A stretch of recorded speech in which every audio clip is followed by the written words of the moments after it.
fuck are we doing here? My week is ruined already, and it's only Monday. It's kind of impressive. You know, as much as this channel looks kind of haphazardly done and thrown together, the fact of the matter is, I typically have kind of a rough outline for the content that I'm putting out week after week, and like today, it's just something threw me for a loop, and it kind of just tossed a wrench in my whole kind of workflow. I was gonna do an episode on this Vacheron Constantin Twin Beat Perpetual return, and you know, this is a very controversial watch as far as its design. Some people will look at this and think that it's just very ugly. Other people like me, who I think are more partial to Vacheron, look at this and see all the details. You know, complication aside, it's just an insane watch to look at. And I could go on and on about this, and, you know, I probably will kind of go more in depth on why this watch is incredibly significant.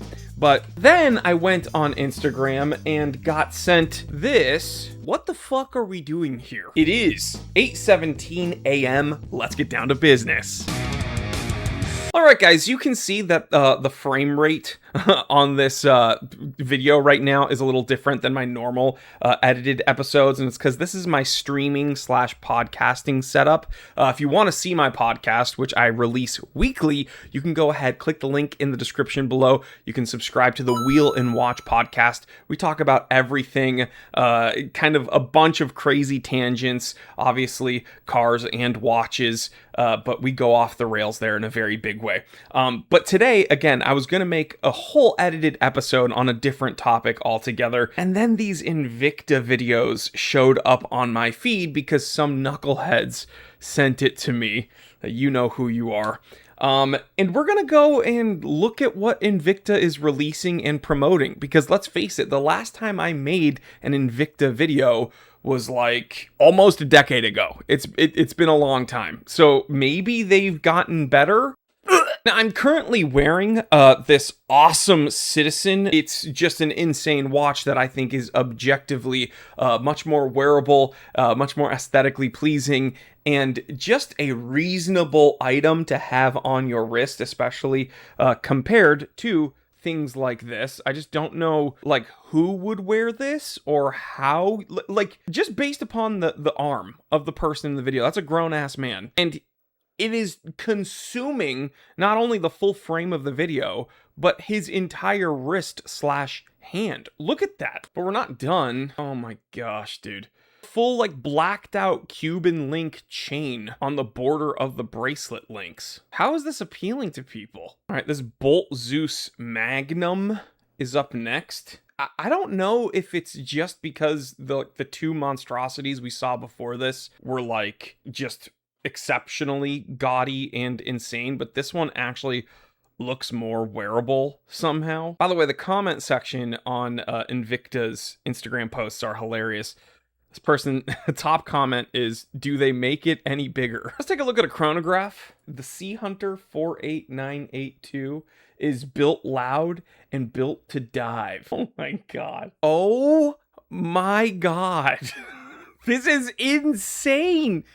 Guys, like, the reason this is just mind-boggling to me is because I don't know anyone, okay, even people that disagree with me, that would look at this and find it appealing. And yet still to this day, on the videos where I was, like, marginally critical about the Invicta Pro Diver, okay, I made one video comparing it to my Submariner, and I was actually, like, pretty reasonable about the Invicta Pro Diver. I think in that video I even said, like, this is a reasonable watch that punches above its price, because you can get it at the time. You could get it for like $80, and it was an automatic dive watch that was, like, reasonably wearable, right? People to this day write misspelled angry comments. How dare you talk about Invicta like that? Oh, yeah, well, I'm not some rich boy city slicker that wasted all his money on a Rolex. It's like, okay, whatever. But at least those dudes were, like, defending the Pro Diver. I still don't know if those are the same dudes that would love these watches, but I mean, Invicta's making these watches. So, like, you have to assume they are selling them. What demographic, what subset of the population is buying these and wearing them? Who's keeping Invicta afloat? I'm actually serious. I don't know. Okay, again, like a 48 millimeter chronograph. For some reason, this one somehow looks a little bit more wearable than like the other one we just took a look at. But it's like, it's such a skewed scale because Invicta makes these insane, gaudy, gauche, just like pieces of material. I don't even want to say it's hardware. It's like just chunks of metal on your wrist so that when they come out with something that has just a little bit of a more conventional profile, you're like, oh, very nice. But still, this thing is fucking disgusting. This is something I honestly did not expect to see from Invicta. I would bet this is marketed towards women. 36 by 25 mil. Invicta Angel. I think this is probably supposed to be a woman's watch. You know what? This looks like something you would find at like Kohl's or something. I'm not even trying to be disparaging. I'm just saying like this looks like some stupid cheap jewelry box watch that would have come out in like the early 2000s. That's kind of the aesthetic that I see here. Nothing special. I don't know if they don't have a price. I'd love to know what they sell these watches at. Okay, now we have this. This is kind of interesting. It's a tonneau-shaped watch that you think would be and should be kind of reasonably maybe undersized, and they find a way to make it enormous, gargantuan, and disgusting. 48 by 14.8 mil. 14.8 mil. I don't even think this is automatic. Yeah, it's a PC32 quartz movement. So this isn't even an automatic, and they somehow make it 14.8 millimeters thick. Why? Good God. Good God. The Invicta Coalition forces. What the fuck, dude? This thing is enormous, okay? It is 52 millimeters. It has a crown cap. So like an insane overbuilt like crown securing system, right? And it only has a 100 meter water resistance rating. Now, I think 100 meters of water resistance is perfect. I think that's more than enough. I think that should be the standard for most everyday watches. And that paired with a threaded crown is like perfect. But something that is 52 mil with like an oversized crown cap sealing it off, like this thing should be like at least 1,000 meters of water resistance. It's not, and it's just junk, and no one would actually wear this and like use it for a purpose unless maybe you kept it in your car to like break your window in an emergency or something. That's the only thing I could think of, or maybe use it as like a, I don't know, a doorstop or something. Who the fuck is wearing this? Coalition Forces X-Wing. This is nuts, dude. And you know what I wonder? Like, do the people that sell these, like this gentleman, whoever's filming these clips, does he wear like these?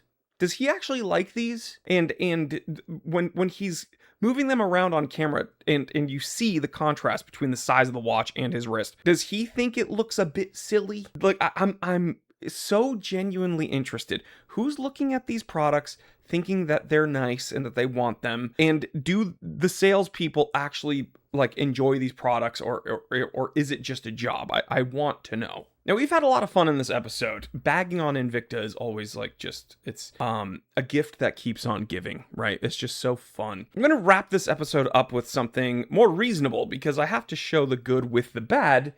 And here is essentially, you know, it has the dial of like an Explorer, like a Rolex Explorer. And it has kind of like a wannabe oyster bracelet and then also like a fluted bezel. This is a 36 millimeter. I think it's probably marketed towards women.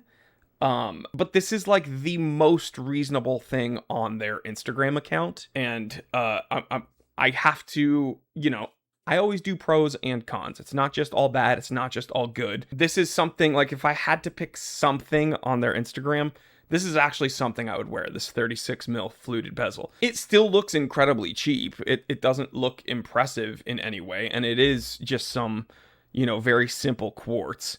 And it doesn't have, you know, Rolex specs. It's listed at 50 meter water resistance rating and a mineral crystal, but still it's not nearly as disgusting as some of the other ones we took a look at today. So that's you know, I guess good job, Invicta. Now, I want to be clear about something.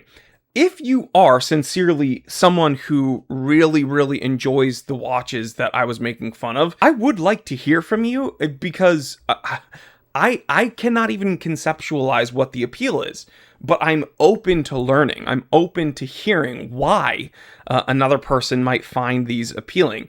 And you know, I always try to say, oh, I'm not trying to yuck anyone's yum. I'm just here expressing my opinion. I think you guys should be allowed, and I urge you, in fact, I implore you to express your opinions in the comment section. I think us liking different types of things is what makes this hobby so cool, and I think you should be allowed to express what you like. And I also, very importantly, think that you should be able to express the things you don't like. And I talk a lot about watches that I really, really like, and guess what? I think that it's also important to, you know, share the things I'm not interested in. And I think these Invictas are not made very well.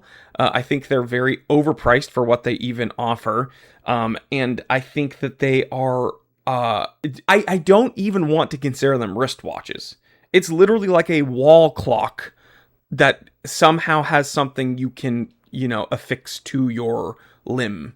It's just very strange. It's not even a category of product that I'm familiar with, because they don't even resemble wristwatches, in my opinion. But that's, you know, that's just me. Anyway, guys, again, we kind of go with the flow. I had another video planned for today, but I just had to get this off my chest, and I hope you had some fun. I will catch you on the next one. Stay happy, stay healthy, stay blessed, and stay in the fight. And if no one told you today, I care about you. I'm Jory Goodman, the Time Teller, and always remember, I didn't invent time. I just tell it.